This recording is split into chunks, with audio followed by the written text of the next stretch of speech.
ਸਤਿ ਸ਼੍ਰੀ ਅਕਾਲ। ਤੁਸੀਂ ਦੇਖ ਰਹੇ ਹੋ ਪੰਜਾਬ ਮੇਲ USA TV ਚੈਨਲ। ਮੈਂ ਹਾਂ ਗੁਰਜਤਿੰਦਰ ਸਿੰਘ ਰੰਧਾਵਾ, ਲੈ ਕੇ ਹਾਜ਼ਰ ਹਾਂ ਅੱਜ ਦਾ US ਇਮੀਗ੍ਰੇਸ਼ਨ ਐਂਡ ਪੋਲਿਟਿਕਸ। ਇਸ ਪ੍ਰੋਗਰਾਮ ਨੂੰ ਤੁਸੀਂ ਬਹੁਤ ਬੇਸਬਰੀ ਨਾਲ ਇੰਤਜ਼ਾਰ ਕਰਦੇ ਹੋ। ਗਵਾਹ ਹੈ ਸਾਡਾ TV ਚੈਨਲ, ਉਸ 'ਤੇ ਵੱਜਦੇ ਹੋਏ ਫੋਨ, ਸਾਡਾ ਸੋਸ਼ਲ ਮੀਡੀਆ, ਸਾਡਾ YouTube ਚੈਨਲ, ਜਿੱਥੇ ਕਿ ਤੁਸੀਂ ਬਹੁਤ ਸਾਰੇ ਜਿਹੜੇ ਇਮੀਗ੍ਰੇਸ਼ਨ ਸੰਬੰਧੀ ਸਵਾਲ ਸਾਨੂੰ ਪੁੱਛਦੇ ਹੋ, ਸਾਡੀ ਵਡਿਆਈ ਵੀ ਕਰਦੇ ਹੋ। ਸਰਦਾਰ ਜਸਪ੍ਰੀਤ ਸਿੰਘ ਅਟਾਰਨੀ ਤੁਹਾਡੇ ਇਮੀਗ੍ਰੇਸ਼ਨ ਸੰਬੰਧੀ ਸਵਾਲਾਂ ਦੇ ਜਵਾਬ ਦਿੰਦੇ ਆ। ਉੱਥੇ ਨਾਲ ਉਹ ਅਮਰੀਕਾ ਦੇ ਨਵੇਂ ਕਾਨੂੰਨ, ਨਵੇਂ ਕੋਈ ਹੋਰ ਰੂਲਸ ਐਂਡ ਰੈਗੂਲੇਸ਼ਨ ਜਿਹੜੇ ਆਉਂਦੇ ਆ, ਉਹਦੇ ਬਾਰੇ ਬੜੇ ਖੁੱਲ੍ਹ ਕੇ ਚਰਚਾ ਕਰਦੇ ਆ। ਅੱਜ ਵੀ ਕੁਝ ਫੈਸਲੇ ਜਿਹੜੇ ਕਿ ਸਾਬਕਾ ਪ੍ਰੈਜ਼ੀਡੈਂਟ ਟਰੰਪ ਨੇ ਕੀਤੇ ਸੀ, ਉਹਨੂੰ ਰਿਵੋਕ ਕੀਤਾ ਗਿਆ ਇੱਥੋਂ ਦੇ ਅਟਾਰਨੀ ਜਨਰਲ ਵੱਲੋਂ। ਉਸ ਬਾਰੇ ਬੜੇ ਵਿਸਥਾਰ ਨਾਲ ਸਰਦਾਰ ਜਸਪ੍ਰੀਤ ਸਿੰਘ ਤੁਹਾਨੂੰ ਜਾਣਕਾਰੀ ਦੇਣਗੇ। ਸਾਡੇ ਗਵਰਨਰ ਜਿਹੜੇ ਕਿ ਕੈਲੀਫੋਰਨੀਆ ਦੇ ਗਵਰਨਰ ਆ, ਉਹਨਾਂ ਨੇ ਅੱਜ ਸਿੱਖ ਕਮਿਊਨਿਟੀ ਨਾਲ ਤੇ ਕੁਝ ਹੋਰ 94 ਪੰਜਾਬੀਆਂ ਨਾਲ ਇੱਕ ਮੁਲਾਕਾਤ ਕੀਤੀ ਆ। ਉਸ ਵਿੱਚ ਬਹੁਤ ਵਿਚਾਰ ਚਰਚੇ ਹੋਏ, ਉਹਦੇ ਬਾਰੇ ਵੀ ਅਸੀਂ ਗੱਲਾਂ ਬਾਤਾਂ ਕਰਾਂਗੇ। ਸਭ ਤੋਂ ਪਹਿਲਾਂ ਆਓ ਸਵਾਗਤ ਕਰਦੇ ਹਾਂ ਸਾਹਿਬ ਜਸਪ੍ਰੀਤ ਸਿੰਘ ਜੀ, ਤੁਹਾਡਾ ਬਹੁਤ ਬਹੁਤ ਸਵਾਗਤ ਹੈ ਜੀ। ਹਾਂਜੀ, ਸਤਿ ਸ਼੍ਰੀ ਅਕਾਲ ਜੀ। ਸਤਿ ਸ਼੍ਰੀ ਅਕਾਲ ਜੀ ਸਾਰਿਆਂ ਨੂੰ। ਜਸਪ੍ਰੀਤ ਸਿੰਘ ਜੀ, ਅੱਜ ਸਭ ਤੋਂ ਪਹਿਲਾਂ ਤਾਂ ਇਹ ਗੱਲ ਕਰੀਏ ਕਿ ਅੱਜ ਪਹਿਲੀ ਵਾਰੀ ਹੈ ਕਿ ਇੰਨੀ ਭਾਰੀ ਗਿਣਤੀ ਵਿੱਚ ਬੜੇ 94 ਜਿਹੜੇ ਕੁਝ ਸਿੱਖ ਕਮਿਊਨਿਟੀ ਦੇ ਆਗੂ ਸੀਗੇ, ਕੁਝ ਹੋਰ ਪੰਜਾਬੀ ਆਗੂ ਸੀ, ਵੱਖ-ਵੱਖ ਚਾਹੇ ਉਹ ਮੁਸਲਮਾਨ ਸੀ, ਚਾਹੇ ਹੋਰ ਕਮਿਊਨਿਟੀ ਤੋਂ ਸੀ, ਉਹਨਾਂ ਦੀ ਇੱਕ ਮੀਟਿੰਗ ਹੋਈ ਹੈ ਗਵਰਨਰ ਸਾਹਿਬ ਨਾਲ। ਤੇ ਗਵਰਨਰ ਸਾਹਿਬ ਨੇ ਕੀ ਅੱਜ ਉਹਦੇ ਬਾਰੇ ਉਹਦੇ ਜਾਣਕਾਰੀ ਦਿਓ ਜੀ। ਹਾਂ, ਰੰਧਾਵਾ ਸਾਹਿਬ, ਇਹ ਜਿਹੜੀ ਮੀਟਿੰਗ ਹੈ ਬੜੀ ਇਤਿਹਾਸਕ ਸੀਗੀ। ਤੁਸੀਂ ਉੱਥੇ ਸੀ, ਤੁਸੀਂ ਵੀ ਸ਼ਾਮਲ ਸੀ ਇਹਦੇ 'ਚ। ਤੇ ਇਹ ਜਿਹੜੀ ਮੀਟਿੰਗ ਹੈ ਇਹਨੂੰ ਆਰਗੇਨਾਈਜ਼ ਡਾਕਟਰ ਆਸਿਫ ਮਹਿਮੂਦ ਨੇ LA ਦੇ ਵਿੱਚ, ਡਾਕਟਰ ਨੇ ਤੇ ਗਵਰਨਰ ਸਾਹਿਬ ਦੇ ਬਹੁਤ ਨੇੜੇ ਨੇ, ਉਹਨਾਂ ਨੇ ਕੀਤਾ। ਤੇ ਇੱਧਰੋਂ ਜਿਹੜੀ ਆਪਣੀ ਪੰਜਾਬੀ ਕਹਿ ਲਓ ਸਿੱਖ ਕਮਿਊਨਿਟੀ ਆ, ਉਹਦੇ ਵੱਲੋਂ ਮੈਂ ਸੀਗਾ, ਤੁਸੀਂ ਸੀਗੇ, ਤੇ ਹੋਰ ਸੱਜਣ ਸੀ, ਬਾਕੀ ਹਰਸਿਮਰਨ ਸਿੰਘ ਸੀ ਸਟਾਕਟਨ ਤੋਂ। ਤੇ ਇਹ ਜਿਹੜੀ ਮੀਟਿੰਗ ਸੀਗੀ, ਇਹਦੇ 'ਚ ਆਪਣੇ ਜਿਹੜੇ ਐਲ ਗਰੋਵ ਦੇ ਮੇਅਰ ਨੇ ਬੋਬੀ ਸਿੰਘ ਐਲਨ, ਉਹ ਵੀ ਸ਼ਾਮਲ ਸੀ। ਮੈਨੀ ਸਿੰਘ ਗਰੇਵਾਲ ਸੁਪਰਵਾਈਜ਼ਰ ਨੇ, ਉਹ ਵੀ ਸੀਗੇ। ਤੇ ਕਾਫੀ ਗੁਰਦੁਆਰਿਆਂ ਦੇ ਜਿਹੜੇ ਪ੍ਰਧਾਨ ਨੇ, ਕਮਿਊਨਿਟੀ ਲੀਡਰ ਉਹ ਸੀ। ਲਾਸ ਐਂਜਲਸ ਤੋਂ ਡਾਕਟਰ ਅੰਮ੍ਰਿਤ ਸਿੰਘ ਸੀ। ਸੋ ਕਾਫੀ ਜਿਹੜੇ 94 ਬੰਦੇ ਸੀ, ਪਰ ਇੰਪੋਰਟੈਂਟ ਜਿਹੜੇ ਬੰਦਿਆਂ ਦਾ ਮਤਲਬ ਕਮਿਊਨਿਟੀ ਦੇ ਵਿੱਚ ਇੱਕ ਸੇ ਆ ਜਿਨ੍ਹਾਂ ਦੀ, ਉਹ ਸੀਗੇ। ਕੁਝ ਗੁਰੂ ਘਰਾਂ ਦੇ ਵੀ ਆਗੂ, ਹਾਂਜੀ, ਉਹ ਵੀ ਸੀਗੇ। ਤੇ ਇਹਦੇ 'ਚ ਐਲ ਸਬਰਾਂਟੇ ਗੁਰਦੁਆਰੇ ਦੇ ਪ੍ਰਧਾਨ ਸਰਦਾਰ ਕੁਲਵੰਤ ਸਿੰਘ ਸੀਗੇ, ਬਰੌਡ ਸ਼ਾਹ ਗੁਰਦੁਆਰੇ ਦੇ ਲਖਵੀਰ ਸਿੰਘ ਔਜਲਾ, ਧੀਰਾ ਨਿੱਜਰ, ਤੇ ਫਰੀਮੌਂਟ ਗੁਰਦੁਆਰਾ ਸੱਜਣ ਫਰੀਮੌਂਟ ਗੁਰਦੁਆਰੇ ਤੋਂ ਸਰਦਾਰ ਜਸਜੀਤ ਸਿੰਘ ਤੇ ਜਸਦੇਵ ਸਿੰਘ। ਉਸ ਤੋਂ ਬਾਅਦ ਆਪਣੇ ਜਿਹੜੇ ਹੈਗੇ ਆ ਲਾਸ ਐਂਜਲਸ ਤੋਂ ਸੀ ਜੀ। ਤੇ ਮੈਨੀ ਗਰੇਵਾਲ ਜਿਹੜੇ ਹੈਗੇ, ਉਹ ਵੀ ਆਪਣਾ ਜਿਹੜਾ ਮੋਡੈਸਟੋ ਦਾ ਗੁਰਦੁਆਰਾ। ਖਾਸ ਅੱਜ ਮਕਸਦ ਕੀ ਸੀ ਗਵਰਨਰ ਸਾਹਿਬ ਦਾ ਮੀਟਿੰਗ ਸੱਦਣ ਦਾ? ਰੰਧਾਵਾ ਸਾਹਿਬ, ਗਵਰਨਰ ਸਾਹਿਬ ਦਾ ਜਿਹੜਾ ਮਕਸਦ ਸੀਗਾ, ਉਹ ਇੱਕ ਤਾਂ ਸੀ ਆਪਣੀ ਕਮਿਊਨਿਟੀ ਦੀਆਂ ਜਿਹੜੇ ਸਾਨੂੰ ਮਸਲੇ ਜਿਹੜੇ ਹੈਗੇ ਦਰਪੇਸ਼ ਆਉਂਦੇ, ਸਾਨੂੰ ਪ੍ਰੋਬਲਮਸ ਆਉਂਦੀਆਂ ਨੇ, ਉਹਨਾਂ ਬਾਰੇ ਗੱਲ ਕਰਨਾ। ਦੂਜਾ ਜਿਹੜਾ ਉਹਨਾਂ ਦਾ ਜਿਹੜਾ ਹੈਗਾ ਰੀਕਾਲ ਕੈਲੀਫੋਰਨੀਆ ਦੇ ਵਿੱਚ ਹੋ ਰਿਹਾ, ਇੱਥੋਂ ਦਾ ਜਿਹੜਾ ਸੰਵਿਧਾਨ ਆ ਉਹ ਅਲਾਓ ਕਰਦਾ ਕਿ ਜੇ ਸਰਟਨ ਨੰਬਰ ਆਫ ਪੀਪਲ ਜਿਹੜੇ ਹੈਗੇ ਆ ਉਹ ਇੱਕ ਪਟੀਸ਼ਨ 'ਤੇ ਸਾਈਨ ਕਰ ਦੇਣ, ਤਾਂ ਜਿਹੜਾ ਇਲੈਕਟਡ ਅਫੀਸ਼ੀਅਲ ਹੈਗਾ ਉਹਨੂੰ ਰੀਕਾਲ ਕੀਤਾ ਜਾ ਸਕਦਾ। ਜੀ। ਪਰ ਸਾਡਾ ਇਹ ਮੰਨਣਾ ਵੀ ਜਿਹੜਾ ਇਹ ਰੀਕਾਲ ਹੈਗਾ ਗਵਰਨਰ ਦਾ, ਇਹਦਾ ਕੋਈ ਮਤਲਬ ਨਹੀਂ, ਇਹ ਬੇਤੁਕਾ।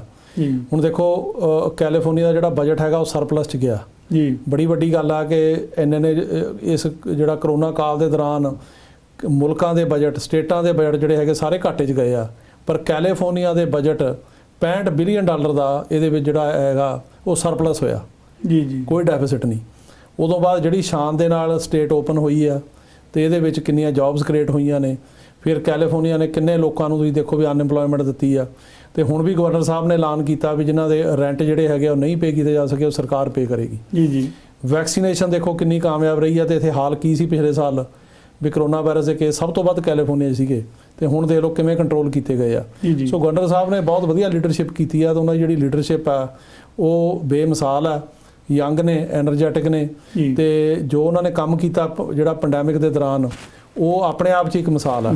ਸੋ ਅਸੀਂ ਉਹਨਾਂ ਦੀ ਜਿਹੜੀ ਲੀਡਰਸ਼ਿਪ ਆ ਉਹਦੀ ਜਿੱਥੇ ਕਿ ਜਿਹੜੀ ਸ਼ਲਾਘਾ ਕਰਦੇ ਆ ਜੀ। ਤੇ ਉਹਨਾਂ ਨੂੰ ਕਿਹਾ ਵੀ ਆ, ਉਹਨਾਂ ਦੇ ਸਾਹਮਣੇ ਉਹਨਾਂ ਨੇ ਮੈਨੂੰ ਬੋਲਣ ਦਾ ਮੌਕਾ ਦਿੱਤਾ, ਤੇ ਉਹਨਾਂ ਨੂੰ ਮੈਂ ਇਹ ਗੱਲ ਦੀ ਵਧਾਈ ਦਿੱਤੀ ਕਿ ਤੁਸੀਂ ਜਿਸ ਤਰ੍ਹਾਂ ਲੀਡ ਕੀਤਾ ਉਹ ਬਹੁਤ ਆਪਣੇ ਆਪ 'ਚ ਮਿਸਾਲ ਆ।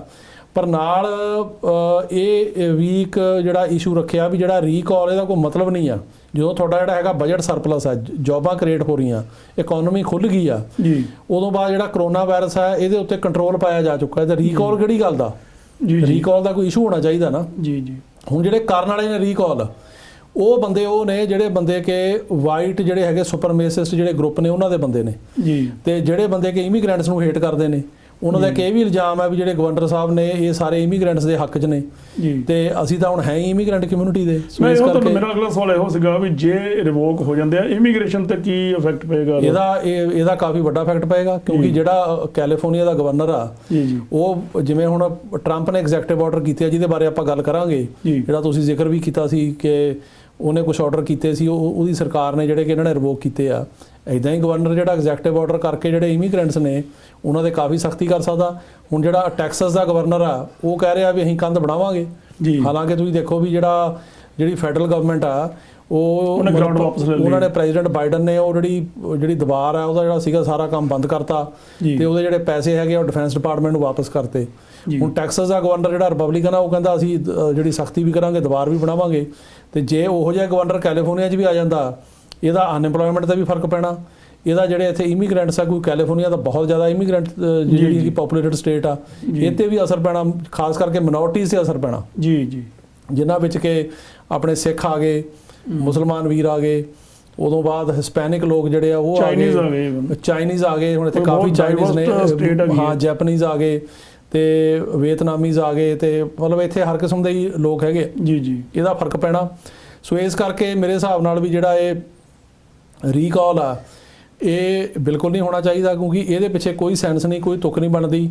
ਤੇ ਇੱਕ ਇਹ ਜਿਹੜਾ ਮਿਨੋਰਟੀਜ਼ ਦੇ ਖਿਲਾਫ ਹੈ, ਕਿਉਂਕਿ ਜਿਹੜੇ ਹੁਣ ਗਵਰਨਰ ਸਾਹਿਬ ਨੇ ਗੈਵਨ ਨਿਊਸਮ, ਇਹ ਮਿਨੋਰਟੀਜ਼ ਦੇ ਹੱਕ 'ਚ ਨੇ, ਵਧੀਆ ਕੰਮ ਕਰ ਰਹੇ ਨੇ।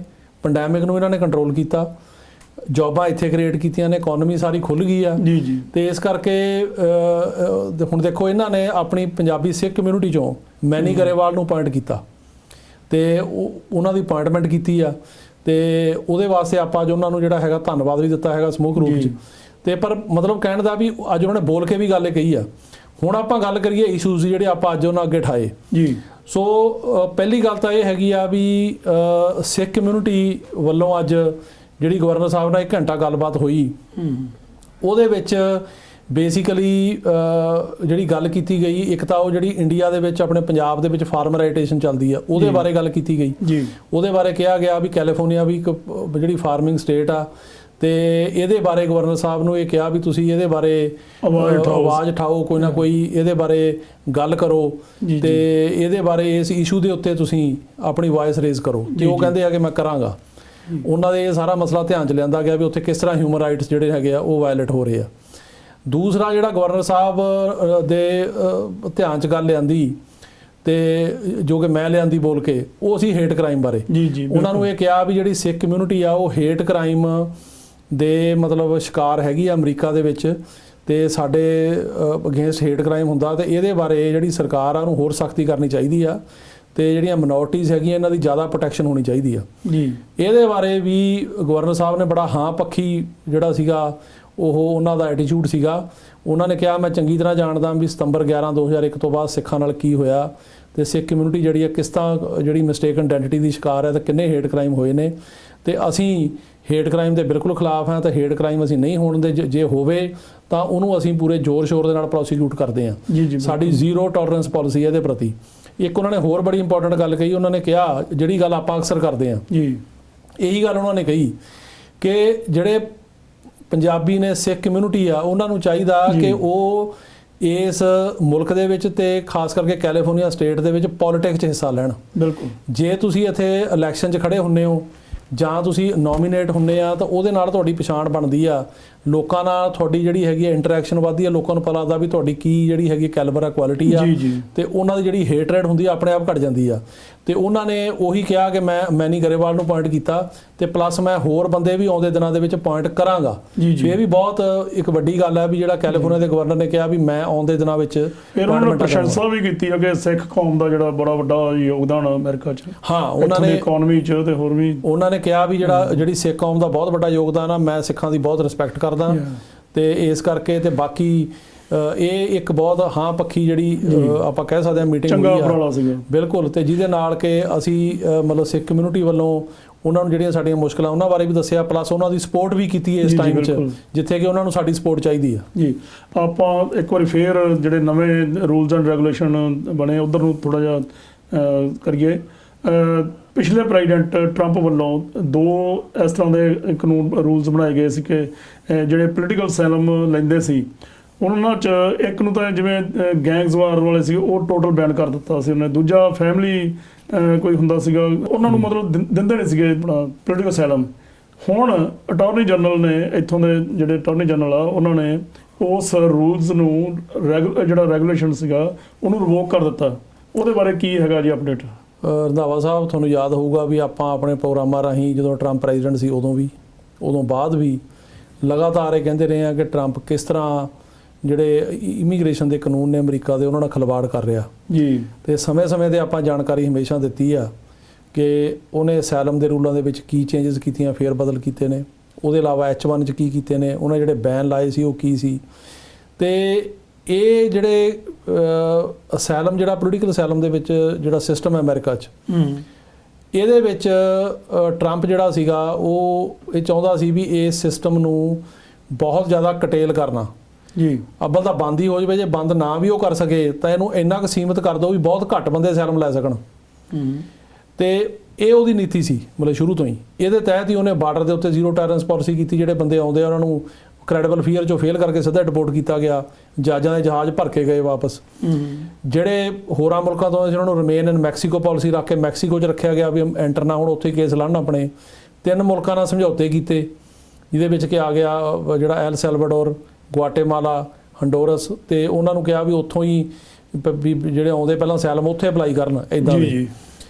ਇਹ ਜਿਹੜਾ ਅਸਾਈਲਮ ਦੇ ਗਰਾਊਂਡ ਨੇ ਉਹਨਾਂ ਨਾਲ ਖਿਲਵਾੜ ਕੀਤੀ। ਤੇ ਜਿਹੜੇ ਇਹਨਾਂ ਦੇ 2 ਅਟਾਰਨੀ ਜਨਰਲ ਸੀਗੇ, ਪਹਿਲਾਂ ਸੈਸ਼ਨਸ ਤੇ ਫਿਰ ਵਿਲੀਅਮ ਬਾਰ, ਅੱਛਾ ਜੀ, ਉਹਨਾਂ ਨੇ ਇਹ ਆਰਡਰ ਜਾਰੀ ਕੀਤੇ, ਆਪਣੇ ਜਿਹੜੇ ਸੀਗੇ ਡਿਸੀਜਨ ਜਾਰੀ ਕੀਤੇ ਕਿ ਜਿਹੜੀ ਡੋਮੈਸਟਿਕ ਵਾਇਲੈਂਸ ਦੀਆਂ ਸ਼ਿਕਾਰ ਲੇਡੀਜ਼ ਨੇ ਜਿਨ੍ਹਾਂ ਨੂੰ ਕਿ ਵਿਆਹ ਦੌਰਾਨ ਹਸਬੈਂਡ ਦੁਆਰਾ ਜਾਂ ਇਨ-ਲॉज ਦੁਆਰਾ ਕੁੱਟਮਾਰ ਜਿਨ੍ਹਾਂ ਦੀ ਕੀਤੀ ਜਾਂਦੀ ਹੈ ਜਾਂ ਉਹਨਾਂ ਦੇ ਜ਼ੁਲਮ ਕੀਤੇ ਜਾਂਦੇ ਨੇ, ਤੇ ਜਿਹੜੇ ਗੈਂਗ ਵਾਇਲੈਂਸ ਦੇ ਸ਼ਿਕਾਰ ਨੇ। ਗੈਂਗ ਵਾਇਲੈਂਸ ਦਾ ਮਤਲਬ ਆ ਵੀ ਜੇ ਕੋਈ ਡਰੱਗ ਕਾਰਟੇਲ ਹੈਗਾ ਜਾਂ ਕੋਈ ਹੋਰ ਗੈਂਗ ਬਣਿਆ ਹੋਇਆ ਤੇ ਉਹ ਕਿਸੇ ਬੰਦੇ ਤੇ ਜ਼ੁਲਮ ਕਰਦਾ ਤਾਂ ਉਹ ਗੈਂਗ ਦੇ ਖਿਲਾਫ ਕੋਈ ਕਾਰਵਾਈ ਨਹੀਂ ਹੁੰਦੀ ਤਾਂ ਉਹ ਬੰਦਾ ਮਤਲਬ ਭੱਜ ਕੇ ਇੱਥੇ ਅਮਰੀਕਾ ਜਾ ਜਾਂਦਾ ਆਪਣੀ ਜਾਨ ਬਚਾਉਣ ਲਈ। ਤਾਂ ਇਹ ਜਿਹੜੇ ਡੋਮੈਸਟਿਕ ਵਾਇਲੈਂਸ ਜਾਂ ਗੈਂਗ ਵਾਇਲੈਂਸ ਦੇ ਸ਼ਿਕਾਰ ਨੇ ਉਹ ਅਮਰੀਕਾ 'ਚ ਅਸਾਈਲਮ ਨਹੀਂ ਲੈ ਸਕਦੇ। ਪਹਿਲਾਂ ਨਹੀਂ ਉਹਨੇ ਬੈਨ ਲਾਤਾ। ਉਹਨੇ ਇਹ ਟਰੰਪ ਐਡਮਿਨਿਸਟ੍ਰੇਸ਼ਨ ਦੌਰਾਨ ਇਹ 2 ਗਰਾਊਂਡਾਂ ਤੇ ਕਿਹਾ ਸੀ ਵੀ ਜਿਹੜੇ ਇਹਨਾਂ ਗੱਲਾਂ ਦੇ ਸ਼ਿਕਾਰ ਨੇ ਉਹ ਅਸਾਈਲਮ ਨਹੀਂ ਲੈ ਸਕਦੇ। ਅਸਾਈਲਮ ਉਹੀ ਲੈ ਸਕਦਾ ਜਿਹੜਾ ਇਹ ਪ੍ਰੂਵ ਕਰੇ ਕਿ ਜਿਹੜੀ ਮੌਜੂਦਾ ਹੀ ਸਰਕਾਰ ਆ ਉਹਦੇ 'ਚ ਜਿਹੜਾ ਪੁਲਿਸ ਅਫਸਰ ਆ ਜਾਂ ਆਰਮੀ ਅਫਸਰ ਆ ਵਰਦੀ 'ਚ ਉਹ ਕਿਸੇ ਨੂੰ ਤੰਗ ਪਰੇਸ਼ਾਨ ਕਰਦਾ, ਕੁੱਟਮਾਰ ਕਰਦਾ। ਜੀ। ਪਰ ਜੇ ਪੁਲਿਸ ਅਫਸਰ ਵੱਲੋਂ ਨਹੀਂ ਕੀਤੀ ਜਾਂਦੀ ਜਾਂ ਆਰਮੀ ਅਫਸਰ ਵੱਲੋਂ ਨਹੀਂ ਕੀਤੀ ਜਾਂਦੀ, ਗਾਂ ਲੋਕਾਂ ਵੱਲੋਂ ਕੀਤੀ ਜਾਂਦੀ ਹੈ ਜਿਨ੍ਹਾਂ ਨੂੰ ਸ਼ਹਿ ਆ ਉਹਨਾਂ ਦੀ, ਉਹ ਅਸਾਈਲਮ ਲਈ ਹੱਕਦਾਰ ਨਹੀਂ ਆ। ਹੁਣ ਤੁਹਾਨੂੰ ਪਤਾ ਹੀ ਆ ਕਿ ਕਈ ਮੁਲਕਾਂ ਦੇ ਵਿੱਚ ਜਿਹੜੇ ਗੈਂਗ ਹੁੰਦੇ ਨੇ, ਗੈਂਗ ਵੱਲੋਂ ਗੁੰਡਾ ਅਨਸਰ, ਉਹ ਜਿਹੜਾ ਸਪੋਰਟਡ ਹੁੰਦਾ ਬਾਏ ਦਾ ਗਵਰਨਮੈਂਟ, ਕਿਉਂਕਿ ਗਵਰਨਮੈਂਟ ਦੀ ਸ਼ਹਿ ਤੋਂ ਬਿਨਾਂ ਗੈਂਗ ਚੱਲਦੇ ਨਹੀਂ ਜਾਂ ਪੁਲਿਸ ਦੀ ਸ਼ਹਿ ਤੋਂ ਬਿਨਾਂ। ਤੇ ਉਹ ਜਿਹੜੇ ਗੈਂਗ ਹੁੰਦੇ ਨੇ ਉਹ ਇਦਾਂ ਦਾ ਕੰਮ ਕਰਦੇ ਨੇ, ਜ਼ਮੀਨ ਦੱਬਣੀ, ਨਸ਼ੇ ਪੱਤੇ ਵੰਡਣੇ, ਜਾਂ ਜਿਹੜਾ ਹੈਗਾ ਇਸ ਕਿਸਮ ਦਾ ਜਿਹੜਾ ਹੁੰਦਾ ਸਮਗਲਿੰਗ ਕਰਨੀ, ਤੇ ਹੋਰ ਕਈ ਕਿਸਮ ਦਾ ਮਾਫੀਆ, ਲਿਕਰ ਮਾਫੀਆ ਹੋ ਗਿਆ, ਜਿਵੇਂ ਆਪਣੇ ਪੰਜਾਬ ਦੇ ਵਿੱਚ ਰੇਤ ਮਾਫੀਆ ਆ, ਠੀਕ ਹੈ ਨਾ, ਇਦਾਂ ਦਾ। ਇਹ ਹਰੇਕ ਕੰਟਰੀ 'ਚ ਵੱਖੋ ਵੱਖਰਾ। ਹੁਣ ਇਹਨਾਂ ਮੁਲਕਾਂ ਦੇ ਵਿੱਚ ਜਿਹੜੇ ਸਾਊਥ ਅਮਰੀਕਨ ਕੰਟਰੀਜ਼ ਨੇ, ਜਿਵੇਂ ਹੁਣ ਸਾਡੇ ਨਾਲ ਲੱਗਦਾ ਮੈਕਸੀਕੋ ਆ ਜਾਂ ਹੋਰ ਆ, ਉੱਥੇ ਡਰੱਗ ਮਾਫੀਆ ਬਹੁਤ ਤਕੜਾ ਆ। ਸੋ ਇਸ ਤਰ੍ਹਾਂ ਦਾ ਮਾਫੀਆ ਹੁੰਦਾ ਹਰੇਕ ਜਗ੍ਹਾ ਤੇ। ਉਹ ਮਾਫੀਆ ਜਿਹੜਾ ਉਹ ਕਿਸੇ ਨਾ ਕਿਸੇ ਰੂਪ ਦੇ ਵਿੱਚ ਪੁਲਿਸ ਨਾਲ ਰਲਿਆ ਹੁੰਦਾ, ਜਾਂ ਤਾਂ ਪੁਲਿਸ ਵਾਲਿਆਂ ਨੂੰ ਪੈਸੇ ਦਿੰਦੇ ਨੇ, ਜਾਂ ਉਹਨਾਂ ਦੀ ਇੰਨੀ ਕੁ ਪੋਲੀਟੀਕਲ ਪਹੁੰਚ ਹੁੰਦੀ ਆ ਵੀ ਪੁਲਿਸ ਵਾਲੇ ਡਰਦੇ ਮਾਰੇ ਉਹਨਾਂ ਨੂੰ ਕੁਝ ਨਹੀਂ ਕਹਿੰਦੇ। ਜਿਹੜਾ ਉਹਨਾਂ ਦੇ ਖਿਲਾਫ ਆਵਾਜ਼ ਉਠਾਉਂਦਾ, ਜਾਂ ਜਿਹੜਾ ਕਹਿ ਲਓ ਕਿਸੇ ਪੋਲੀਟੀਸ਼ੀਅਨ ਦੇ ਖਿਲਾਫ ਆਵਾਜ਼ ਉਠਾਉਂਦਾ, ਉਹ ਜਿਹੜੇ ਪੋਲੀਟੀਸ਼ੀਅਨ ਹੈਗੇ ਆ ਉਹ ਜਿਹੜੇ ਮਿਲੇ ਹੁੰਦੇ ਨੇ ਮਾਫੀ ਵਾਲਿਆਂ ਨਾਲ, ਉਹ ਮਾਫੀ ਵਾਲਿਆਂ ਨੂੰ ਕਹਿੰਦੇ ਨੇ। ਮਾਫੀ ਵਾਲੇ ਫਿਰ ਉਹਨੂੰ ਆ ਕੇ ਤੰਗ ਕਰਦੇ ਆ, ਕੁੱਟਮਾਰ ਕਰਦੇ ਆ, ਜਾਨੋਂ ਮਾਰ ਦਿੰਦੇ ਆ, ਤੇ ਉਹਨਾਂ ਦੇ ਖਿਲਾਫ ਕਾਰਵਾਈ ਨਹੀਂ ਹੁੰਦੀ। ਉਹ ਇੱਕ ਵੈਲਿਡ ਗਰਾਊਂਡ ਅਸਾਈਲਮ ਦਾ ਹੋਣਾ ਚਾਹੀਦਾ, ਉਹ ਇਹਨੇ ਟਰੰਪ ਨੇ ਬੰਦ ਕੀਤਾ। ਪਰ ਹੁਣ ਚੰਗੀ ਗੱਲ ਇਹ ਆ ਵੀ ਜਿਹੜੇ ਮੌਜੂਦਾ ਅਟਾਰਨੀ ਜਨਰਲ ਨੇ ਗਾਰਲੈਂਡ, ਉਹਨਾਂ ਨੇ ਇੱਕ ਡਿਸੀਜਨ ਇਸ਼ੂ ਕੀਤਾ ਪਿਛਲੇ ਹਫ਼ਤੇ, ਤੇ ਉਹਨਾਂ ਨੇ ਕਿਹਾ ਵੀ ਜਿਹੜੀਆਂ ਲੇਡੀਜ਼ ਡੋਮੈਸਟਿਕ ਵਾਇਲੈਂਸ ਦਾ ਸ਼ਿਕਾਰ ਨੇ ਜਾਂ ਜਿਹੜੇ ਬੰਦੇ ਡੋਮੈਸਟਿਕ ਵਾਇਲੈਂਸ ਦਾ ਸ਼ਿਕਾਰ ਨੇ, ਤੇ ਉਹਦੇ ਨਾਲ ਜਿਹੜੇ ਗੈਂਗ ਵਾਇਲੈਂਸ ਦਾ ਸ਼ਿਕਾਰ ਨੇ, ਉਹ ਪੋਲੀਟੀਕਲ ਅਸਾਈਲਮ ਉਹਨਾਂ ਗਰਾਊਂਡ ਤੇ ਹੁਣ ਲੈ ਸਕਣਗੇ। ਉਹ ਗਰਾਊਂਡ ਜਿਹੜਾ ਹੈਗਾ ਉਹਨਾਂ ਨੇ ਬਹਾਲ ਕਰਤਾ ਤੇ ਇਹ ਬਹੁਤ ਵਧੀਆ ਕੀਤਾ, ਕਿਉਂਕਿ ਇਹਦੇ ਨਾਲ ਕਾਫੀ ਲੋਕੀ ਜਿਹੜੇ ਵਿਚਾਰੇ ਇਹਨਾਂ ਮਤਲਬ ਕਾਰਨਾਂ ਕਰਕੇ ਕਾਫੀ ਜਿਹੜੇ ਸੀਗੇ ਪੀੜਤ ਸੀਗੇ ਜਾਂ ਅਸੀਂ ਕਹਿੰਦੇ ਪਰਸੀਕਿਊਟਡ ਸੀਗੇ, ਉਹਨਾਂ ਨੂੰ ਮਤਲਬ ਹੁਣ ਬਹੁਤ ਵੱਡੀ ਰਾਹਤ ਮਿਲੇਗੀ। ਬਹੁਤ ਅੱਛੇ, ਬਹੁਤ ਅੱਛੇ। ਤੇ ਥੋੜਾ ਜਿਹਾ ਪਹਿਲਾਂ ਵੀ ਇੱਕ ਜਿਵੇਂ ਓਬਾਮਾ ਕੇਅਰ ਨੇ ਸ਼ੁਰੂ ਕੀਤਾ ਸੀ, ਉਦੋਂ ਹੈਲਥ ਇੰਸ਼ੋਰੈਂਸ ਬਾਰੇ ਬਹੁਤ ਸਸਤੀ ਇੰਸ਼ੋਰੈਂਸ ਕਰ ਦਿੱਤੀ ਸੀ, ਉਹ ਦੁਬਾਰਾ ਫੇਰ ਉਹਦਾ ਕੋਈ ਨਵਾਂ ਆਰਡਰ ਆਇਆ ਕੁਝ ਇਸ ਤਰ੍ਹਾਂ ਜੀ ਰੰਧਾਵਾ ਸਾਹਿਬ ਕਿ 2010 ਦੇ ਵਿੱਚ ਪ੍ਰੈਜ਼ੀਡੈਂਟ ਜਿਹੜੇ ਉਸ ਟਾਈਮ ਦੇ ਸੀਗੇ ਓਬਾਮਾ ਜੀ, ਉਹਨਾਂ ਨੇ ਇੱਕ ਅਫੋਰਡੇਬਲ ਕੇਅਰ ਐਕਟ ਪਾਸ ਕੀਤਾ ਤੇ ਜਿਹਨੂੰ ਆਪਾਂ ਓਬਾਮਾ ਕੇਅਰ ਕਹਿੰਦੇ ਆ।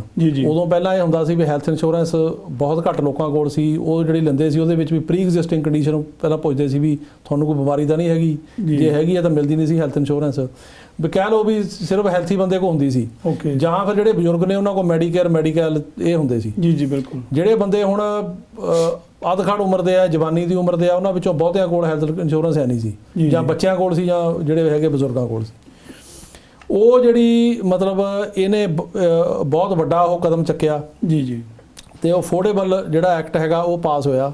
ਪਹਿਲਾਂ ਹਾਊਸ ਐਂਡ ਨੇ ਕੀਤਾ, ਫਿਰ ਪ੍ਰੈਜ਼ੀਡੈਂਟ ਓਬਾਮਾ ਨੇ ਸਾਈਨ ਕੀਤੇ, ਉਹਨੂੰ ਓਬਾਮਾ ਕੇਅਰ ਕਹਿਣ ਲੱਗ ਗਏ। ਇਹਦੇ ਨਾਲ ਮਿਲੀਅਨਸ ਆਫ ਲੋਕ ਜਿਹੜੇ ਆ ਉਹ ਹੈਲਥ ਇੰਸ਼ੋਰੈਂਸ ਲਈ ਅਮਰੀਕਾ 'ਚ ਕਵਰ ਹੋਏ। ਇਹਦੇ 'ਚ ਕੋਈ ਪ੍ਰੀ ਐਗਜ਼ਿਸਟਿੰਗ ਕੰਡੀਸ਼ਨ ਨਹੀਂ ਪੁੱਛੇ ਜਾਂਦੇ ਤੇ ਇਹਦੇ ਨਾਲ ਅਮਰੀਕਾ ਦੀ ਜਿਹੜੀ ਹੈਲਥ ਕੇਅਰ ਆ ਉਹ ਕਾਫੀ ਜ਼ਿਆਦਾ ਇੰਪਰੂਵ ਹੋਈ ਤੇ ਬੜੀ ਸਸਤੀ ਹੈਲਥ ਕੇਅਰ ਆ। ਇਹਦੇ 'ਚ ਇਸ ਤਰ੍ਹਾਂ ਕਿ ਜਿਹੜੀ ਇਨਕਮ ਜੇ ਤੁਹਾਡੀ 20,000 ਤੋਂ ਉੱਪਰ ਆ ਸਾਲ ਦੀ ਤਾਂ ਤੁਸੀਂ ਇਹ 'ਚ ਕਵਰ ਹੋ ਜਾਂਦੇ ਹੋ, ਤੇ ਜਿੰਨੀ ਥੋੜੀ ਇਨਕਮ ਹੈ ਉਹਨਾਂ ਘੱਟ ਪ੍ਰੀਮੀਅਮ ਆ। ਜੇ ਤੁਹਾਡੀ ਇਨਕਮ 20,000 25-30,000 ਦਾ ਪ੍ਰੀਮੀਅਮ ਸਾਡਾ ਜਿਹੜਾ ਸਾਰਾ ਉਹ 30-40 ਜਾਂ 50% ਆ।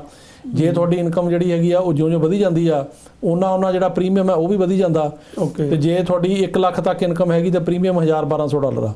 ਪਰ ਉਹਦੇ ਵਿੱਚ ਇਹ ਹੁੰਦਾ ਵੀ ਜਿਹੜੀ ਗੌਰਮੈਂਟ ਆ ਉਹ ਕੁਛ ਇਹਦੇ ਵਿੱਚ ਜਿਹੜਾ ਹੈਗਾ ਉਹ ਆਪਣੇ ਵੱਲੋਂ ਇਹਨੂੰ ਸਬਸਿਡਾਈਜ਼ ਕਰਦੀ ਆ। ਇੰਸ਼ੋਰੈਂਸ ਕੰਪਨੀਆਂ ਉਹੀ ਨੇ ਜਿਹੜੀਆਂ ਪ੍ਰਾਈਵੇਟ ਨੇ, ਕੋਈ ਸਰਕਾਰੀ ਇੰਸ਼ੋਰੈਂਸ ਨਹੀਂ ਹੈਗੀ। ਇਹ ਸਰਕਾਰ ਆਪਣੇ ਵੱਲੋਂ ਪੈਸੇ ਦਿੰਦੀ ਆ ਉਹਨਾਂ ਇੰਸ਼ੋਰੈਂਸ ਕੰਪਨੀ ਨੂੰ, ਤੇ ਤੁਹਾਨੂੰ ਪੈਸੇ ਥੋੜੇ ਦੇਣੇ ਪੈਂਦੇ ਆ। ਤੁਸੀਂ ਜਾਨੀ ਕਿ ਉਹ ਇਦਾਂ ਆ ਵੀ ਤੁਸੀਂ ਜਿਹੜਾ 25% ਪਾਓ, ਸਰਕਾਰ 75% ਪਾਊਗੀ।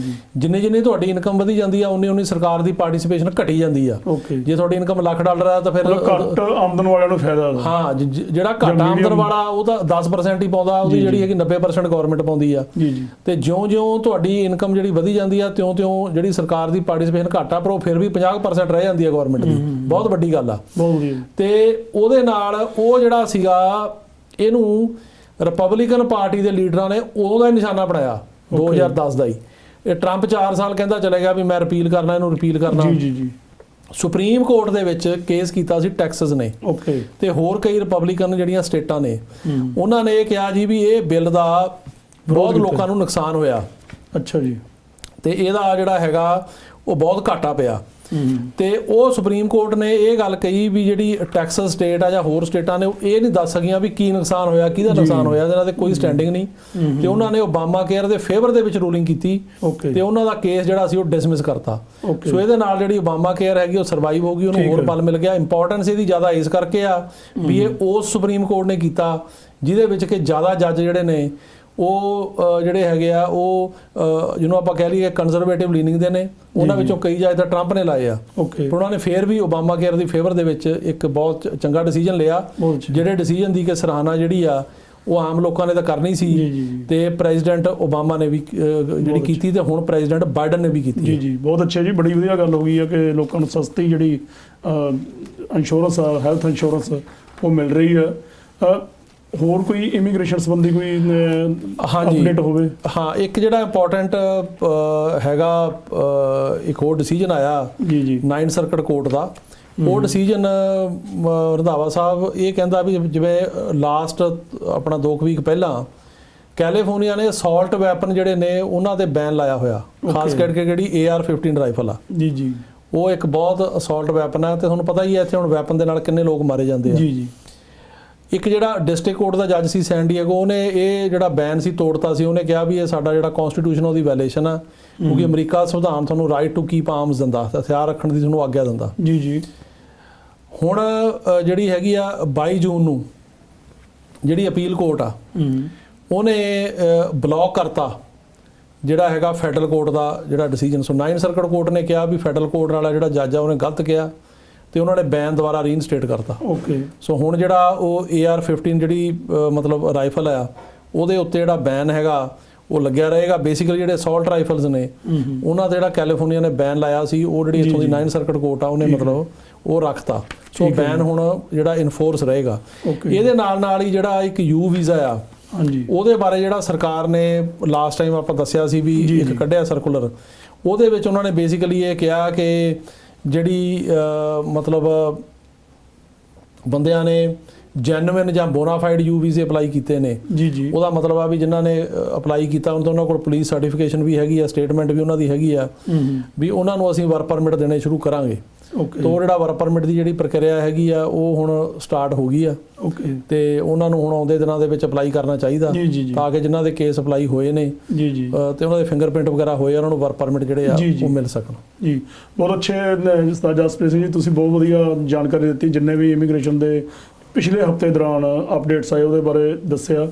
ਗਵਰਨਰ ਗੈਵਨ ਨਿਊਸਮ ਜਿਹੜੇ ਕਿ ਕੈਲੀਫੋਰਨੀਆ ਦੇ ਗਵਰਨਰ, ਉਹਦੇ ਅੱਜ ਜਿਹੜੀ ਮੀਟਿੰਗ ਹੋਈ ਉਹਦੇ ਬਾਰੇ ਬੜੀ ਵੱਡਮੁੱਲੀ ਜਾਣਕਾਰੀ ਤੁਸੀਂ ਦਿੱਤੀ ਹੈ, ਤੁਹਾਡਾ ਬਹੁਤ ਬਹੁਤ ਧੰਨਵਾਦ। ਅਸੀਂ ਦੋਸਤੋ ਅਗਲੇ ਸੈਸ਼ਨ ਵਿੱਚ ਪ੍ਰਵੇਸ਼ ਕਰਨ ਜਾ ਰਹੇ ਹਾਂ ਕਿਉਂਕਿ ਪਹਿਲੇ ਸੈਸ਼ਨ ਵਿੱਚ ਅਸੀਂ ਗੱਲਬਾਤ ਕਰਦੇ ਹੁੰਦੇ ਹਾਂ ਅਮਰੀਕਾ ਦੀ ਰੂਲਸ ਰੈਗੂਲੇਸ਼ਨ ਜਾਂ ਪੋਲਿਟਿਕਸ ਬਾਰੇ ਗੱਲਾਂ ਬਾਤਾਂ ਹੁੰਦੀਆਂ।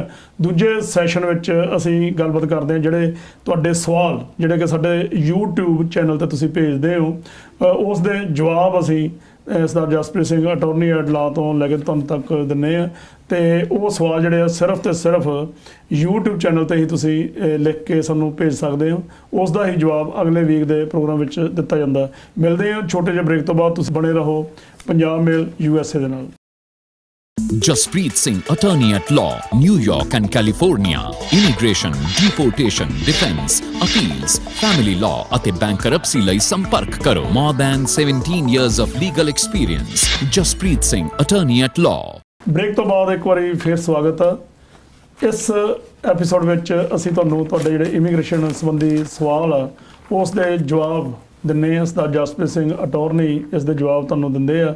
ਇਹ ਸਵਾਲ ਉਹ ਹੁੰਦੇ ਜਿਹੜੇ ਕਿ ਤੁਸੀਂ ਸਾਨੂੰ YouTube ਚੈਨਲ 'ਤੇ ਭੇਜਦੇ ਹੋ। YouTube 'ਤੇ ਸਵਾਲ ਲਿਖਣ ਲਈ ਤੁਹਾਨੂੰ ਸਭ ਤੋਂ ਪਹਿਲਾਂ ਤਾਂ ਸਬਸਕ੍ਰਾਈਬ ਕਰਨਾ ਪਊਗਾ। ਉਸ ਦਾ ਜਿਹੜਾ ਬੈਲ ਆਈਕਨ ਹੈ ਉਹਨੂੰ ਵੀ ਦਬਾਉਣਾ ਪਊਗਾ। YouTube ਚੈਨਲ ਦਾ ਵੀ ਸਾਡਾ ਸੇਮ ਨਾਮ ਹੈ ਜੋ ਸਾਡੇ TV ਦਾ ਨਾਮ ਹੈ ਪੰਜਾਬ ਮੇਲ USA। ਉਹਨੂੰ ਸਬਸਕ੍ਰਾਈਬ ਕਰੋ ਤੇ ਆਉਣ ਵਾਲੇ ਸਮੇਂ ਵਿੱਚ ਜੋ ਵੀ ਅਪਡੇਟਸ ਹੈ ਉਹ ਤੁਸੀਂ ਉਸ ਤੋਂ ਪ੍ਰਾਪਤ ਕਰ ਸਕਦੇ ਹੋ। ਸਰਦਾਰ ਜਸਪ੍ਰੀਤ ਸਿੰਘ ਜੀ, ਪਹਿਲਾ ਸਵਾਲ ਹੈ ਕਿ ਸਪਾਊਸ ਵੀਜ਼ਾ ਮਿਲਣ ਤੋਂ ਬਾਅਦ ਉਹ ਪੁੱਛਦੇ ਆ ਕਿ ਕੀ ਉਹ ਅਮਰੀਕਾ ਆ ਸਕਦਾ ਰਾਈਟ ਵੇ ਅੱਜ ਕੱਲ੍ਹ ਦੇ ਦਿਨਾਂ ਵਿੱਚ? ਸਪਾਊਸ ਵੀਜ਼ਾ ਇਹ ਡਿਪੈਂਡ ਕਰਦਾ ਵੀ ਕਿਹੜੇ ਵੀਜ਼ੇ ਦੀ ਗੱਲ ਕਰਦੇ ਆ। ਜੇ ਤਾਂ ਵਿਜ਼ਟਰ ਵੀਜ਼ਾ ਆ ਉਹ ਤਾਂ ਬੰਦ ਕੀਤਾ ਹੋਇਆ ਸਰਕਾਰ ਨੇ ਅਜੇ, ਉੱਤੇ ਤਾਂ ਨਹੀਂ ਆ ਸਕਦੇ ਜੀ। ਪਰ ਜੇ ਇਮੀਗ੍ਰੈਂਟ ਵੀਜ਼ਾ ਮਿਲਿਆ, ਜਿਵੇਂ ਕਿਸੇ ਨੇ ਫਰਜ਼ ਕਰੋ ਗ੍ਰੀਨ ਕਾਰਡ ਹੋਲਡਰ ਨੇ ਅਪਲਾਈ ਕੀਤਾ, ਆਪਣੇ ਹਸਬੈਂਡ ਵਾਈਫ ਨੇ ਸਿਟੀਜ਼ਨ ਨੇ ਕੀਤਾ, ਉੱਤੇ ਆ ਸਕਦੇ ਆ। ਉਹ ਆ ਸਕਦੇ ਜਦੋਂ ਮਰਜ਼ੀ ਆ ਸਕਦੇ। ਹਾਂਜੀ। ਅਗਲਾ ਸਵਾਲ ਹੈ ਜੀ ਸਾਡਾ, ਕਹਿੰਦੇ ਆ ਕਿ F4 ਕੈਟਾਗਰੀ ਵਿੱਚ ਕੇਸ ਸੀ। ਫਾਦਰ 2016 'ਚ US ਚਲੇ ਗਏ ਸੀ ਪਰ ਮੈਂ ਉਮਰ ਵੱਧ ਹੋਣ ਕਾਰਨ ਇੱਥੇ ਰਹਿ ਗਿਆ। ਉਹ ਪੁੱਛਦੇ ਆ ਜੀ ਕਿ ਜੇ ਫਾਦਰ ਉੱਥੋਂ ਹੁਣ ਅਪਲਾਈ ਕਰਨ ਤਾਂ ਕੀ ਮੈਂ ਆ ਸਕਦਾ ਤੇ ਕੀ ਇਹਦਾ ਪ੍ਰੋਸੀਜਰ ਆ? ਦੇਖੋ, ਜੇ F4 ਕੈਟਾਗਰੀ ਦੇ ਵਿੱਚ ਇਹਨਾਂ ਦੇ ਫਾਦਰ ਇੱਥੇ ਆ ਗਏ ਤੇ ਇਹ ਰਹਿ ਗਏ ਕਿਉਂਕਿ ਉਮਰ ਜ਼ਿਆਦਾ ਸੀਗੀ, ਕਿਉਂਕਿ F4 ਕੈਟਾਗਰੀ ਦਾ ਭਰਾ ਭੈਣ ਦੀ ਕੈਟਾਗਰੀ ਆ ਤਾਂ ਰੰਧਾਵਾ ਸਾਹਿਬ ਇਹਦੇ 'ਚ ਇਹ ਆ ਵੀ ਉਹਨਾਂ ਦੇ ਫਾਦਰ ਨੂੰ ਐਜ਼ ਗ੍ਰੀਨ ਕਾਰਡ ਹੋਲਡਰ ਇਹਨਾਂ ਦਾ ਅਪਲਾਈ ਕਰਨਾ ਪੈਣਾ ਜੇ ਅਨਮੈਰਿਡ ਨੇ। ਕੋਈ ਗ੍ਰੀਨ ਕਾਰਡ ਹੋਲਡਰ ਅਨਮੈਰਿਡ ਬੱਚੇ ਦਾ ਕਰ ਸਕਦਾ ਜਿਹੜਾ ਓਵਰ 21 ਆ ਤੇ ਉਹਨੂੰ ਜਿਹੜਾ ਹੈਗਾ ਮਤਲਬ ਟਾਈਮ ਲੱਗੂ। ਜਿਹੜੀ ਉਹ ਕੈਟਾਗਰੀ ਹੈਗੀ ਆ ਅਨਮੈਰਿਡ ਜਿਹੜੇ ਬੱਚੇ ਨੇ ਗ੍ਰੀਨ ਕਾਰਡ ਹੋਲਡਰ ਦੇ F2B, ਉਹਨੂੰ ਅੱਜ ਕੱਲ੍ਹ ਚੱਲ ਰਿਹਾ ਜੀ 22 ਅਗਸਤ 2015। ਓਕੇ। ਸੋ ਉਹਨੂੰ 5-6 ਸਾਲ ਲੱਗਦੇ ਨੇ ਤੇ ਉਹ ਅਪਲਾਈ ਕਰ ਸਕਦੇ, ਪਰ ਇਹਨਾਂ ਨੂੰ ਅਨਮੈਰਿਡ ਰਹਿਣਾ ਜ਼ਰੂਰੀ ਹੈ। ਇਹ ਗ੍ਰੀਨ ਕਾਰਡ ਵਾਲੇ ਅਪਲਾਈ ਕਰ ਸਕਦੇ? ਹਾਂਜੀ, ਗ੍ਰੀਨ ਕਾਰਡ ਕਰ ਸਕਦਾ ਅਨਮੈਰਿਡ ਬੱਚਿਆਂ ਨੂੰ। ਠੀਕ ਹੈ ਜੀ। ਅਗਲਾ ਸਵਾਲ ਹੈ ਜੀ, ਵੀਜ਼ਾ ਬੁਲੇਟਿਨ ਵਿੱਚ ਕਹਿੰਦੇ ਆ ਕਿ F4 ਕੈਟਾਗਰੀ ਦੀਆਂ ਜਿਹੜੀਆਂ ਐਕਸ਼ਨ ਡੇਟਸ ਆ ਉਹ ਮੂਵ ਹੋ ਰਹੀਆਂ ਪਰ ਫਾਈਲਿੰਗ ਐਪਲੀਕੇਸ਼ਨ ਵਾਲਾ ਜਿਹੜਾ ਚਾਰਟ ਆ ਉਹ ਮੂਵ ਨਹੀਂ ਹੋ ਰਿਹਾ, ਕੀ ਰੀਜ਼ਨ ਆ? ਦੇਖੋ, ਇਸ ਤਰ੍ਹਾਂ ਹੈਗਾ ਕਿ ਜਿਹੜੀਆਂ ਉਹਨਾਂ ਦੀ ਮਰਜ਼ੀ ਆਪਣੇ ਹਿਸਾਬ ਨਾਲ ਮੂਵ ਕਰਦੇ ਆ ਜੀ। ਨਾ ਮੂਵ ਕਰਨ ਦੇ ਜਿਹੜੇ ਕਾਰਨ ਆ, ਸਲੋ ਮੂਵ ਕਰਨ ਦਾ ਇੱਕੋ ਹੀ ਆ ਕਿ ਐਮਬੈਸੀ 2 ਮਹੀਨੇ ਬੰਦ ਰਹੀ ਆ। ਓਕੇ। ਤੇ ਹੁਣ ਜਦੋਂ ਖੁੱਲੀ ਵੀ ਆ ਤਾਂ ਡੇਟਾ ਆਉਣੀਆਂ ਸ਼ੁਰੂ ਹੋ ਗਈਆਂ ਦੁਬਾਰਾ, ਪਰ ਜਿਹੜੀਆਂ ਸਾਰਿਆਂ ਤੋਂ ਪਹਿਲਾਂ ਡੇਟਾ ਆ ਰਹੀਆਂ ਉਹ ਜਿਹੜੇ US ਸਿਟੀਜ਼ਨ ਦੇ ਹਸਬੈਂਡ ਵਾਈਫ ਦੇ ਕੇਸ ਆ ਉਹਨਾਂ ਦੀਆਂ ਆ ਰਹੀਆਂ। ਓਕੇ। ਫਸਟ ਪ੍ਰੈਫਰੈਂਸ ਕੈਟਾਗਰੀ ਉਹ ਆ ਜੀ। ਉਹ ਜਦੋਂ ਡੇਟਾ ਮੁੱਕ ਜਾਣਗੀਆਂ ਤੇ ਜਾਂ ਹੋ ਜਾਣਗੀਆਂ ਉਸ ਤੋਂ ਬਾਅਦ ਜਿਹੜੀਆਂ ਡੇਟਾ ਨੇ ਉਹ ਦੂਜੀਆਂ ਆਉਣਗੀਆਂ ਭਰਾ ਭੈਣ ਦੀ ਕੈਟਾਗਰੀ ਦੇ ਵਿੱਚ ਜਾਂ ਹੋਰ ਕੈਟਾਗਰੀਆਂ ਮੈਰਿਡ ਬੱਚਿਆਂ ਦੀਆਂ, ਉਹਦੇ ਕਰਕੇ ਡਿਲੇ ਆ। ਬਾਕੀ ਆਉਂਦੇ ਦਿਨਾਂ 'ਚ ਦੇਖਦੇ ਹਾਂ ਕਿਵੇਂ ਚੱਲਦਾ। ਅਗਲਾ ਸਵਾਲ ਸਾਡੇ ਦਰਸ਼ਕ ਪੁੱਛ ਰਹੇ ਆ ਜੀ ਕਿ ਮੇਰੇ ਹਸਬੰਡ ਨੂੰ ਡਿਪੋਰਟੇਸ਼ਨ ਦੇ ਆਰਡਰ ਹੋਏ ਆ, ਸਾਡਾ ਵਿਆਹ ਦਾ ਕੇਸ ਵੀ ਸੀ, ਸਾਨੂੰ NVC ਤੋਂ ਇਸ ਸੰਬੰਧੀ ਹੁਣ ਲੈਟਰ ਵੀ ਆ ਰਹੇ ਆ ਕਿ ਸਾਨੂੰ ਵਿਆਹ ਸੰਬੰਧੀ ਪਟੀਸ਼ਨ ਜਾਰੀ ਰੱਖਣੀ ਚਾਹੀਦੀ ਹੈ, ਕੋਈ ਇਹਦਾ ਡਰ ਤਾਂ ਨਹੀਂ ਹੈ? ਦੇਖੋ ਇਸ ਤਰ੍ਹਾਂ ਹੈਗਾ ਕਿ ਜੇ ਡੈਪੂਟੇਸ਼ਨ ਲੱਗੀ ਆ ਤਾਂ ਉਹ ਜਿਹੜੀ ਜਦੋਂ ਤੁਸੀਂ ਆਪਣਾ ਕੰਟਰੀ ਤੋਂ ਬਾਹਰ ਜਾਂਦੇ ਹੋ ਜਾਂ 5 ਸਾਲ ਦੀ ਹੁੰਦੀ ਹੈ ਜਾਂ 10 ਸਾਲ ਦੀ ਹੁੰਦੀ ਆ ਜੀ ਜੀ, ਤਾਂ ਉਹ ਡੈਪੂਟੇਸ਼ਨ ਤੇ ਉਹ ਟਾਈਮ ਹੁੰਦਾ ਜ਼ਰੂਰ, ਤੇ ਉਹਦੇ ਵਿੱਚ ਤੁਸੀਂ ਜਿਹੜਾ ਉਹ ਟਾਈਮ ਹੈ ਉਹ ਤੁਹਾਨੂੰ ਫਿਰ ਕੰਟਰੀ ਤੋਂ ਬਾਹਰ ਰਹਿਣਾ ਪੈਂਦਾ।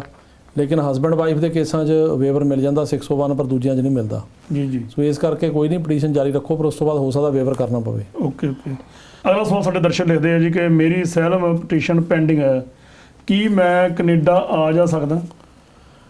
ਰੰਧਾਵਾ ਸਾਹਿਬ, ਜੇ ਅਸਾਈਲਮ ਪੈਂਡਿੰਗ ਆ ਉਹ ਕੰਟਰੀ ਆਊਟ ਨਹੀਂ ਕਰ ਸਕਦੇ ਜੀ। ਸੋ ਜਿਹਦਾ ਅਸਾਈਲਮ ਆਫਿਸ ਦੇ ਵਿੱਚ ਕੇਸ ਚੱਲਦਾ ਤਾਂ ਉਹਦੇ ਵਿੱਚ ਤੁਸੀਂ ਜਦੋਂ ਵਰਕ ਪਰਮਿਟ ਲੈਂਦੇ ਹੋ ਉਸ ਤੋਂ ਬਾਅਦ ਟਰੈਵਲ ਡਾਕੂਮੈਂਟ ਲਈ ਅਪਲਾਈ ਕਰ ਸਕਦੇ ਹੋ।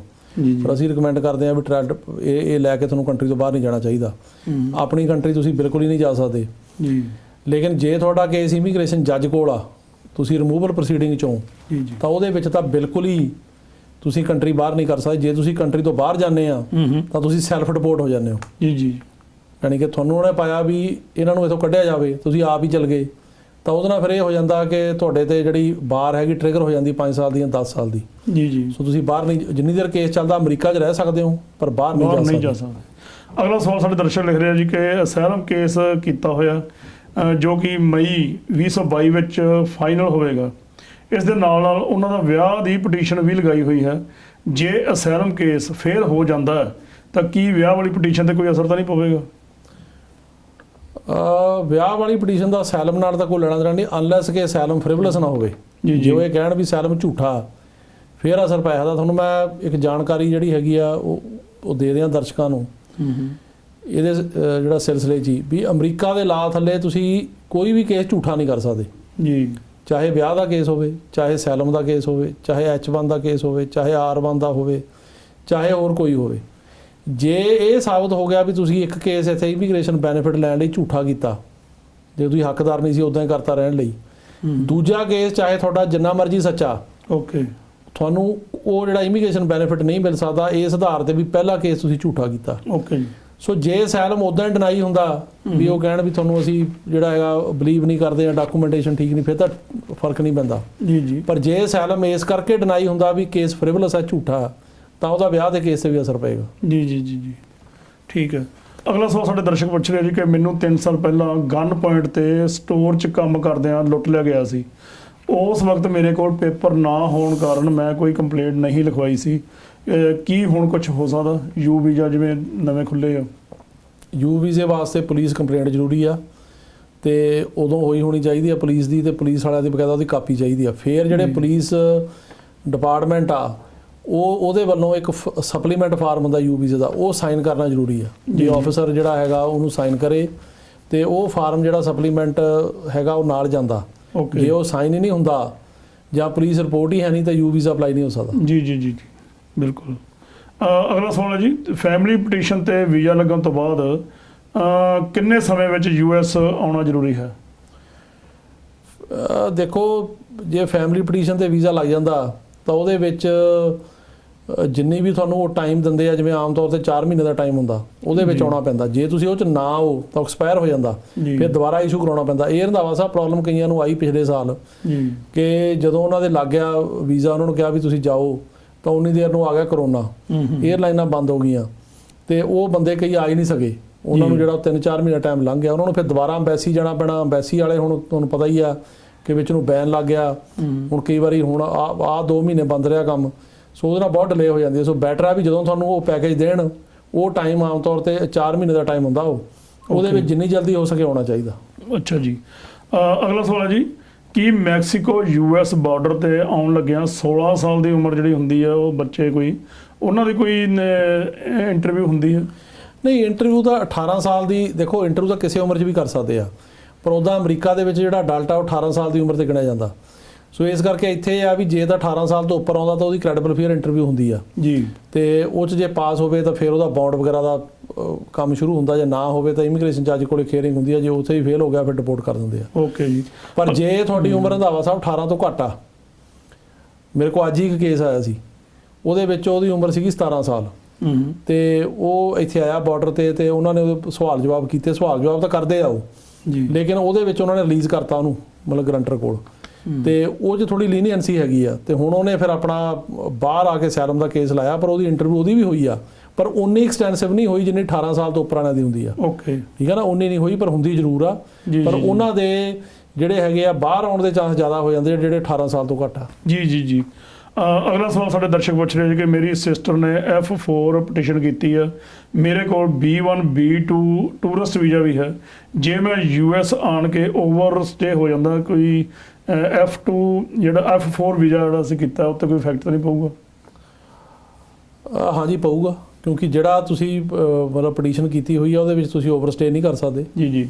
ਤੇ ਜੇ ਤੁਸੀਂ ਓਵਰ ਸਟੇ ਕਰ ਜਾਂਦੇ ਹੋ ਤਾਂ ਜਿੰਨੇ ਵੀ ਇਹ ਵੀਜ਼ੇ ਨੇ, ਚਾਹੇ ਮਤਲਬ ਭਰਾ ਭੈਣ ਵਾਲਾ, ਚਾਹੇ ਮਾਂ-ਬਾਪ ਜੋ ਕਰਦੇ ਮੈਰਿਡ ਬੱਚਿਆਂ ਦਾ, ਈਵਨ ਜਿਹੜਾ ਗ੍ਰੀਨ ਕਾਰਡ ਹੋਲਡਰ ਦਾ ਹਸਬੈਂਡ ਵਾਈਫ ਆ ਉਹ ਵੀ, ਉਹਦੇ ਜੇ ਓਵਰ ਸਟੇ ਕਰਦੇ ਆ ਤੁਹਾਨੂੰ ਆਪਣੀ ਕੰਟਰੀ ਵਾਪਸ ਜਾਣਾ ਪਊਗਾ। ਜਦੋਂ ਕੰਟਰੀ ਜਾਓਗੇ ਉੱਥੇ ਬਾਹਰ ਲੱਗ ਸਕਦੀ 10 ਸਾਲ ਦੀ, ਥੋੜਾ ਨੁਕਸਾਨ ਹੋ ਸਕਦਾ।